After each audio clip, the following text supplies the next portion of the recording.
puisse dire.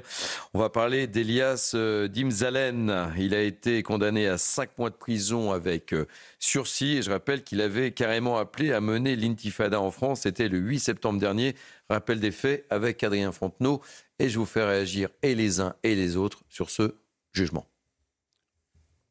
Une décision vécue comme une victoire et un message adressé à la justice. On était face à des réquisitions qui étaient lancées pour 15 ans de prison. On se retrouve avec un verdict minimal, voire minable.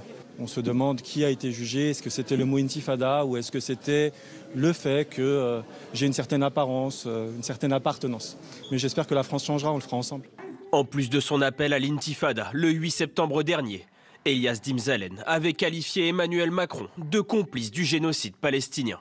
C'est un appel permanent à la haine, à la révolution, au renversement des valeurs, au non-respect du droit. On espère que la France changera, mais bien entendu qu'on est un certain nombre à espérer que la France changera, non pas dans le sens que ce monsieur veut, dans le sens des respects des valeurs républicaines. Ce que veulent ces gens-là, c'est minoritaire, et ça a été bien dit par Joseph, c'est minoriser ceux qui, en France, pratiquent un islam républicain.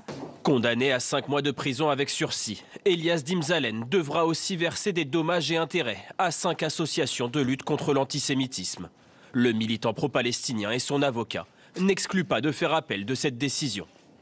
Alors, avant de vous faire réagir, et les uns et les autres, et notamment sur l'attitude d'Elias Dimzalen, qui a carrément crié victoire, et il est très provocateur dans son attitude et dans ses propos. Je vous propose d'écouter l'analyse de Célia Barotte. Pourquoi une décision si faible ?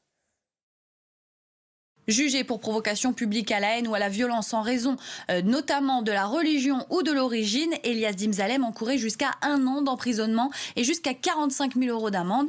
Les faits pour lesquels il a été renvoyé devant la juridiction correctionnelle sont des faits qui ne permettent pas au parquet national antiterroriste de se saisir.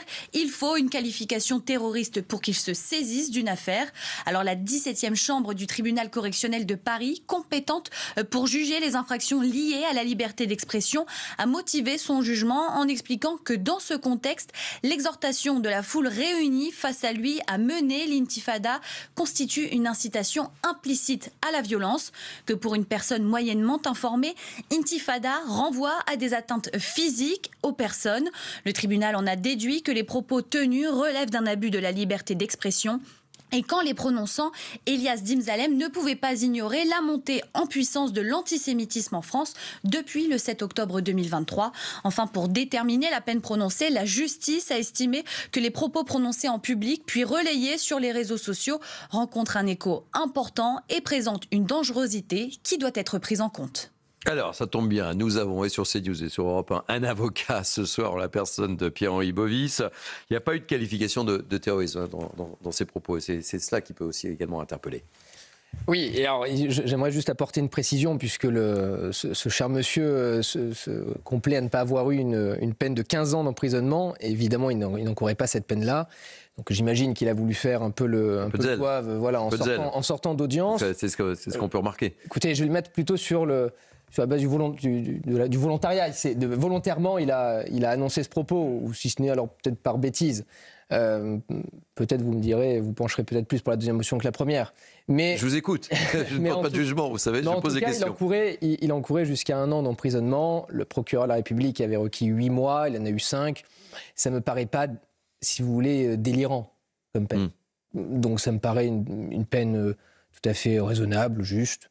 Donc le fait d'avoir crié victoire, je pense qu'il avait relayé peut-être auprès de tous ces comparses décérébrés qui de toute manière boivent ses paroles, qu'il pouvait encourir la prison, la peine de prison ferme, peut-être, d'où le fait que tout le monde est applaudi dans la salle, mais en tout cas, il n'allait pas aller en prison, quoi qu'il en soit, avec les propos qu'il avait tenus. Mais en revanche, là où on peut se féliciter, c'est que la justice est passée, une peine de prison avec sursis a été prononcée, mais surtout derrière, il y a eu des condamnations pécuniaires. Il doit, en somme, 10 000 €. 1 000 € par partie civile, en termes de dommages-intérêts, plus 1 000 € par partie civile au titre des frais de défense. Ça fait une somme de 10 000 € à sortir. Donc voilà, après, il est libre ensuite aux avocats de poursuivre en exécution forcée pour le contraindre financièrement à payer. Mais en tout cas, je trouve qu'au niveau de la peine, c'est une peine qui encore une fois est à la hauteur des propos qui ont été tenus. Alors, je vous propose d'écouter, et je vous fais réagir juste après, les propos tenus par l'avocat d'Elias Dimzalen. Et je suis sûr que ça va vous faire réagir, parce qu'en plus, il fait référence à notre chaîne, l'avocat. Ouais. Ah bah écoutez, avec plaisir, après je vais réagir. Une horreur. À notre confrère. Écoutez-le. On voit le décalage et même le gouffre béant entre d'un côté l'emballement médiatique qu'il y a eu dès le départ de cette affaire et le dénouement judiciaire de cette affaire. Donc en gros, l'emballement judiciaire, le buzz médiatique qu'on doit en particulier aux médias d'extrême droite a accouché d'une souris. C'est un procès, c'est pas un édito, on n'est pas sur CNews, on n'est pas là pour faire des éditos, on est là pour juger en droit, avec des pièces, avec des arguments, avec la jurisprudence, avec nos convictions également, c'est vrai, mais d'abord en droit. Il est extraordinaire cet avocat, Fawzi Sakoun. Ce qui est extraordinaire, c'est que, et vous remarquez une chose, c'est qu'il s'exprime absolument parfaitement. Il parle, même si c'est un avocat, que c'est normal qu'il parle bien, mais là on sent bien qu'il y a une... Attention, Pierre-Henri Bovis vous écoute. Une culture forte, etc. Et en fait, ce monsieur n'a pu faire ses études d'avocat là où il les a fait, comme il les a fait, et ne peut aujourd'hui avoir la chance de faire ce qu'il fait que parce que la France est ce qu'elle est. Et en fait, ce qui est absolument dramatique et qui me terrifie aujourd'hui, au-delà de cette affaire-là, c'est ce qu'elle illustre. On a un modèle politique qui est le modèle islamique, qui est l'islam politique, qui est un modèle qui a probablement du sens dans des cultures qui sont des cultures tribales dans certains pays, pour fédérer autour d'une abstraction, mais qui est un modèle qui est totalement antagoniste au modèle républicain français issu des Lumières, d'où mon livre. Un pays ne peut souffrir de concurrence à son modèle politique. Or aujourd'hui, à travers le relativisme de la gauche, on assiste à un système politique qui vient concurrencer, c'est le séparatisme, notre système politique français. Et ce qui m'afflige, c'est que notre système politique ne se défend pas et qu'une institution qui devrait être la garante de ce système politique contribue à sa propre destruction.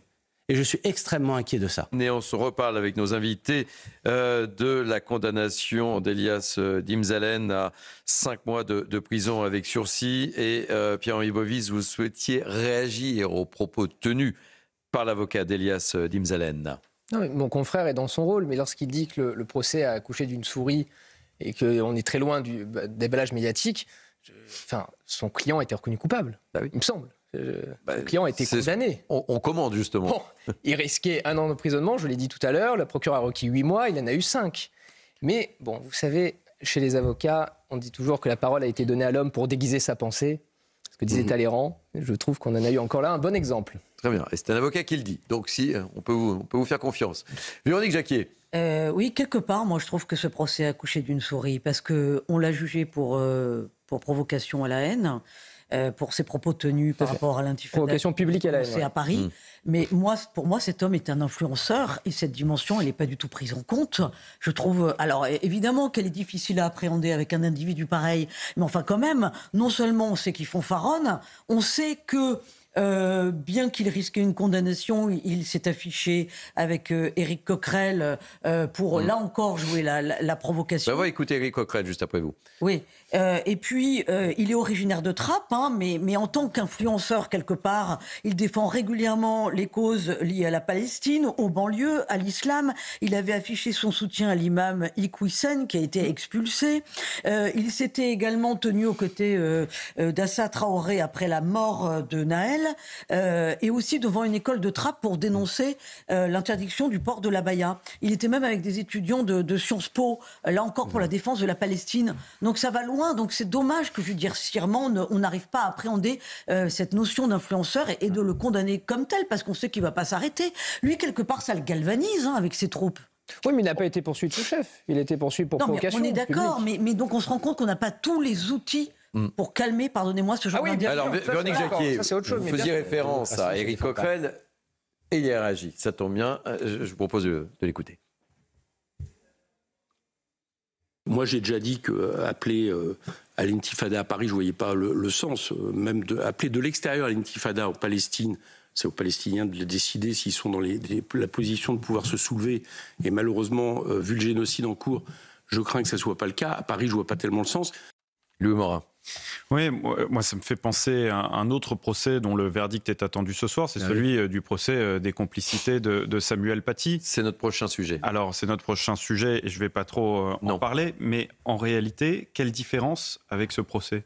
Quelle différence ? Dans les deux cas, on a une provocation, une incitation à commettre potentiellement un crime terroriste. La seule différence, c'est que dans ce cas-là, d'Imzalen, eh bien, ça n'a pas été suivi des faits.